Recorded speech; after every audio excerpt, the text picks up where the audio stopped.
Hello, everyone. At this point, I'm starting to think that I need my own YouTube channel or maybe even like invest in a TV broadcast for me because these videos are becoming endless. But nonetheless, you guys need it and I need something to do. So, what I'm going to be showing you in this video is how to start a conference call within Canvas, which is super easy and super effective if you want to communicate with your class in real time.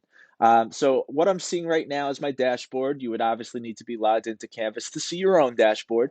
And I'm going to go into one of my courses, and I'm going to go into my training course for the purpose of this video.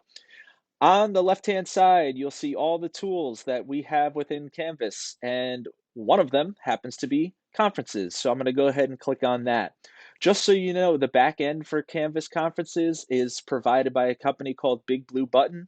And just like probably any other conference platform out there in the world right now, they are being bombarded with daily active users. So there is a good chance that your connection may or may not work. It might feel slow at times, but in my experience over the past day, it has been fine. If you have any other questions, though, or concerns, I can provide you with help as well as alternate tools such as Microsoft Teams. All right, so I'm going to show you how to create that conference now. Right now, I have no new conferences. I have no conferences active right now. I also don't have any conferences that are concluded. If you do have those, you probably don't need this video because you've done this already. But just in case, here we go. So I'm going to go ahead and create the conference by pressing plus conference, and it allows you to create a name for the conference. I'm not going to change it right now. There's only one type that we can create. It's Big Blue Button, the company that provides it.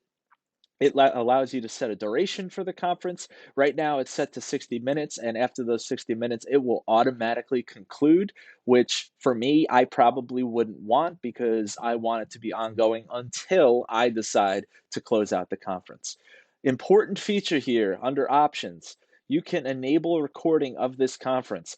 I would check this off. I would enable it.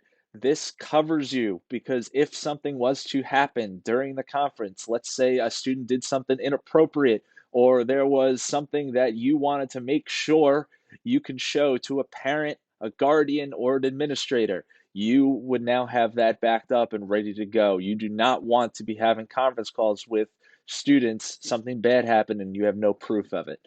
So great feature built in, definitely enable it. I would also check off the no time limit just to enable you to end it whenever you want. So just so you're not cut off after that set amount of time that was under the duration. You can provide a description. Doesn't really matter for my purposes right now, but you can. And right now I have it checked off so it invites all course members. As of right now, there's only one, so it would be inviting myself. But you can uncheck that and invite only select members of your classes. Maybe you're providing extra help to a small group, or maybe you just want to invite one section of your course, but you have the ability to do so. So I'm going to go ahead and update those settings. And now it created this conference underneath new conferences. I can go ahead and press start and it will load up the interface for its conference platform. First thing you're going to want to do is select if you want to join via microphone or listen only. Since you're the teacher, you probably want to join by microphone since you're going to want to communicate with your class. So I'm going to go ahead and do that by clicking microphone. First time you do this, it's going to ask you to give permission to use your microphone as a safety precaution. So I am going to go ahead and do that, and it's going to go through an echo test. What that means is it's going to allow you to talk, it's asking you to talk, speak a couple words, and if you hear your voice, you're going to click the thumbs up. Just a test to make sure that the voice is working, your microphone's working, speakers are working, um, just so when you get in, you don't have any problems. All right, so here's the basic interface. It gives a big advertisement for a big blue button. We don't need that, so I'm going to go ahead and minimize it here on the top right.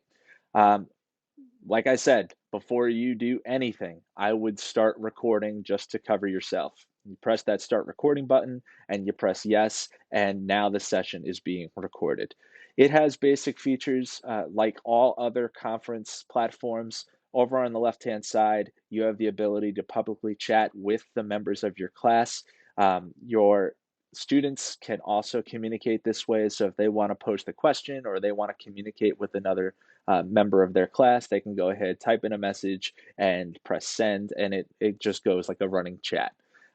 Beyond that, you have your basic features down here at the bottom. You can mute your microphone. You could advise other students to mute their microphone as well. You could turn off audio altogether within the chat.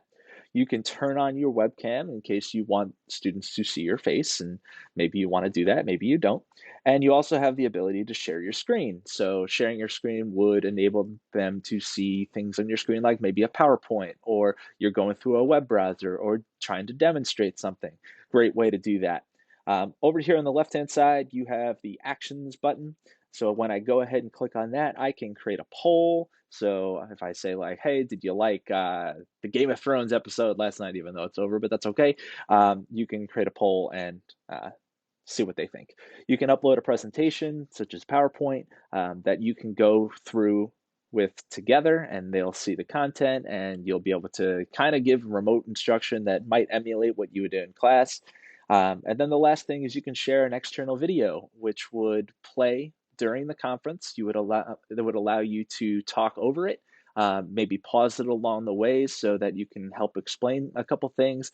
And then once the video is over, maybe wrap it up with some type of activity that the students can provide info back to you, or maybe their input, stuff like that. So that's a basic overview of Canvas conferences. If you have any other questions, please feel free to reach out to me. I am pumping out videos like crazy this week and trying to help you guys as best I can. If there's a topic that you want me to create a video for, please, please, please ask me. I am more than happy to give any type of training that you guys need. All right. So again, stay safe, stay happy, and you'll be hearing from me soon.